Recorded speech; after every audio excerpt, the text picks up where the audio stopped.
Hello, my name is Troy White. I'm a portfolio manager and financial educator with Hoodoo Financial. And today I want to just cover some touchy-feely topics related to finance because investor behavior and financial psychology actually determine more about your investor, the success of your returns than the actual investment does. It's about how we invest, why we invest, where we invest, and your ability to understand what the hell is going on.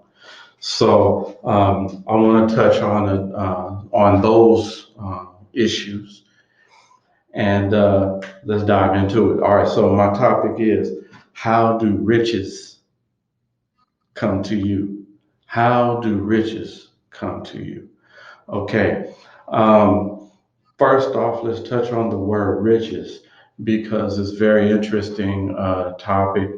Many people are trying to become rich, but they never will because they don't even know what rich is. They haven't identified rich because rich is not a number. What's rich to you is probably not rich to me. And to most Americans, rich is visual. They believe rich is the visual representation of wealth. However, wealth is not the same as rich, first off. And so, if rich is part of your goal, you need to identify what rich is to you. And so we're going to touch on some of that stuff right now. So first off, we know that we talking about rich means wealth, means money, means having an abundance of things. So let's agree at least on that thing right there. So that target area, we could dive deeper, and maybe we will. Uh, but fundamentally, money goes where it is invited, and money stays where it is welcome. Money goes where it's invited, money stays where it's welcome. I'll even advance that wealth goes where it's invited, wealth stays where it's welcome. So ask yourself, what are you doing to invite money and wealth into your life? Are you welcoming and are you providing an environment that is welcoming to wealth and money? Seriously, think about that. Is all your money always in your pocket? Is it always under your bed?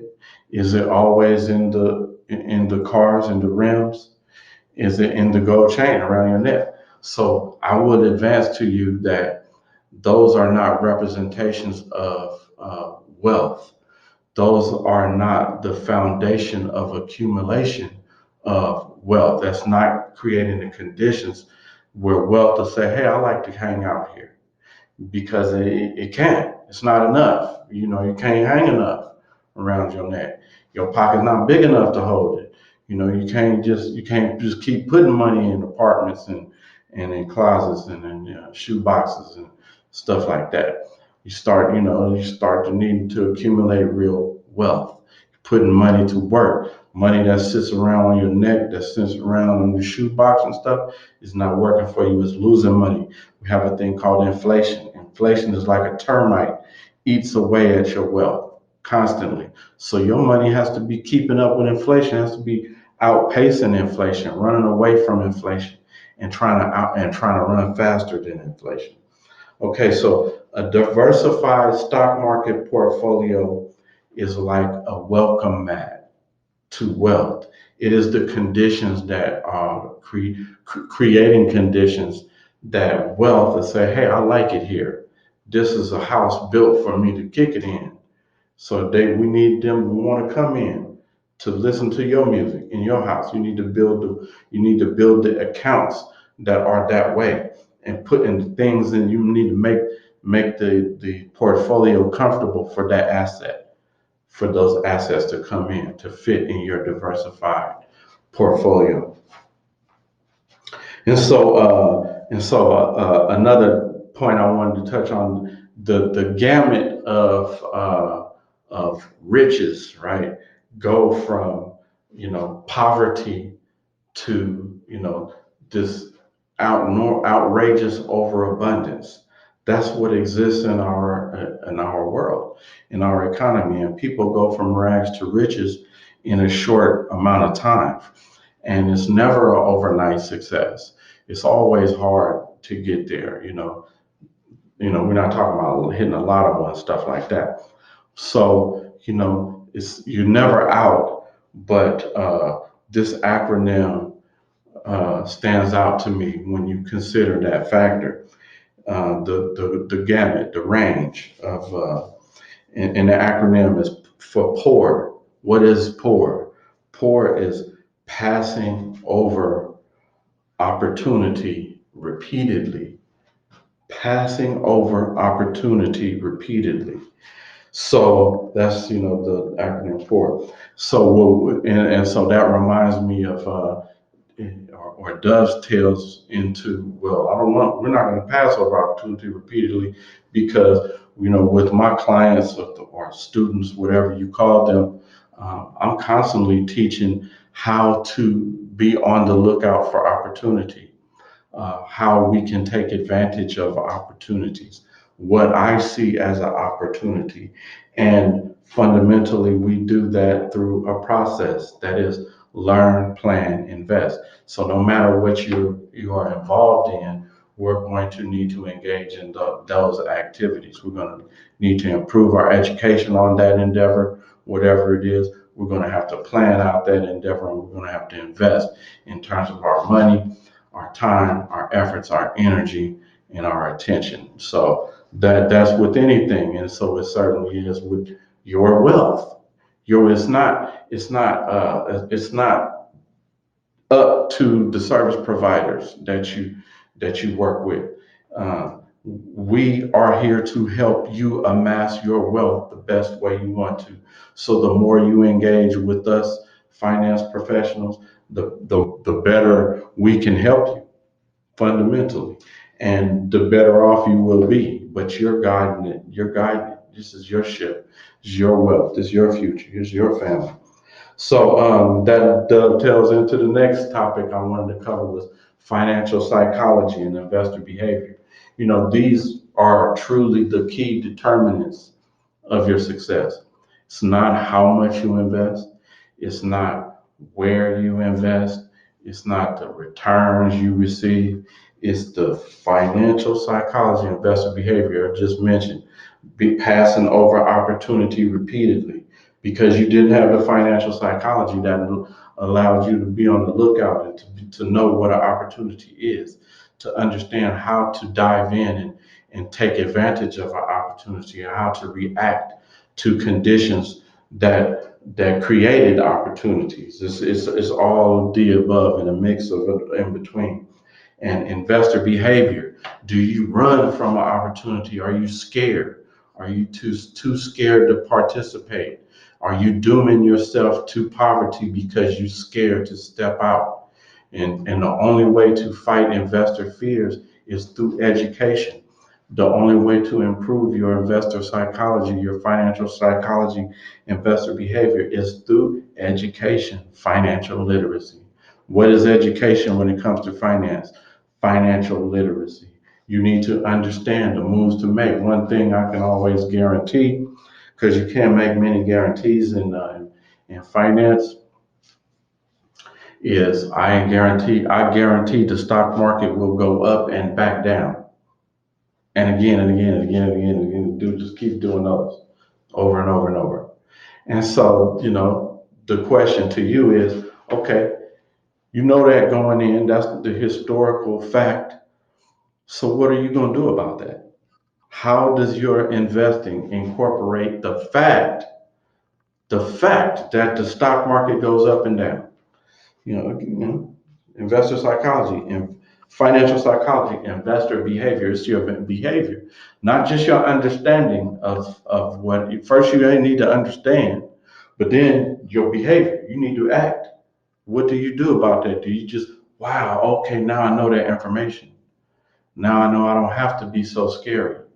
Now I know how to react when I'm scary to the world of investment. But are you doing something about it? So financial success is determined by investor behavior. You must be in search of opportunity where others cannot see it. You must be in search of opportunities where others cannot see it. Money is made where everybody is not there yet. So anything that is selling, that anytime anybody made exorbitant returns, is because they were there first. They were there in the early stages. They found the opportunities in that area. It's not just being there first. Well, how am I there? When jeans first came out, is, well, oh, how do I take advantage? Am I going to be the store that sells jeans, or am I going to be the the company that brings in the materials?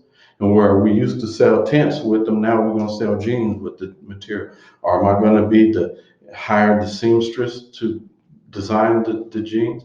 It's you can take advantage from many angles in any industry, any angle in any industry. That's about preparing for success to occur, or you can't invite it in. If you're not prepared for success to occur, you cannot invite it. If you see success walking down the street, you say, "Oh, I wonder if I invite him in for dinner," but you didn't even go grocery shopping. Your stove isn't working. There's nothing in your refrigerator. You know why? Because you didn't do the little things. You didn't call for maintenance on your stove. You didn't go to the grocery store to stock your refrigerator. You didn't even go to stock the condiments, and you didn't even go get fruits and vegetables. The little things that needed to occur for you to invite that opportunity in for dinner, to sit and pitch what you have. That opportunity might not even be yours, but you'll never find out because you didn't create conditions for the opportunity. So, what is rich to you? What would you do? What would you do? That's what is rich. Well, the question is, what's rich to you? So, if you could be it right now, what would it be? If you had these things right now, and I don't mean to satisfy your immediate need to overindulge in stuff once you was blessed with riches, because that's not how it works. You slowly grow into your wealth. So considering that I'm going to slowly grow into it, I need to identify what it is. It's not going to fall to me. So let's identify what those things are. So that's what rich is. What do you want? Not fall out the sky stuff. That ain't gonna happen. So let's target what's actually the stuff you want. That's rich. That's rich. I didn't say dumb it down. I said go for it. So write out really what the it is in all detail. You say, I want big time house. Well, what's that? So that means you've been going to it, looking at it. You've been going on open houses for the biggest or the house that you want. What is the one you want? The one you walk around with and say, yeah, I would put this here and do this here. Go with your wife or your girl, your whatever. You go in there and you really look at them. That's one that you plan to get. So start doing that. So you need to identify the it. Otherwise, you'll get resources and you'll just blow it. You just fuck it off because you didn't have nothing that you was using it for.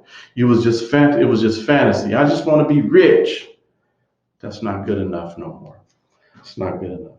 Okay, so your precise definition of rich should be a byproduct of your plan. So you have a financial plan. The byproduct of that plan is you becoming rich, because everything that you plan to do in your life, the fulfillment of your goals, equals rich. So we pursuing your wealth, you being rich. Now, again, remember I told you wealth and rich is two different things. That's the rich thing is the pursuit of your happiness. So, yeah, I did it. I'm there. I'm blinged out, whatever it is, right? But the wealth is creating something that's generational, something that's solid, something that's not just visual, something that's not just based on ego. This is something that can be passed down. And from a legacy investor standpoint, wealth is a money making machine that you can pass to your heirs. That's how I identify wealth. So your life is long. So play the long game. You're going to need that determination to play that long game, and that long game is the legacy investing. That's investing for your kids and putting together a machine that allows them to keep passing this on. We don't assume that they're going to know how to do it, and we need to put in motion a methodology for their training. Wealthy children, wealthy kids, wealthy people who were wealthy when they were kids. They don't succeed because their parents just did something magic for them. Said, "Huh, I anoint you, all that." No, they are all that if unless they're going to go broke, they're going to squander the resources. But they are well trained, is what I'm getting at. They were trained about financial literacy, about economics, about business, and the proper use of resources and the budgeting of resources. So anyway, I'm going to shut it down right there. That's just about a bit about how do riches come to you. Is you create the conditions for it to come, and you search for opportunities. So creating the conditions in part is improving your financial literacy, creating a financial plan, and becoming an investor. Investing in such a way that include to achieve your financial planning needs. And your financial planning needs should include you becoming rich.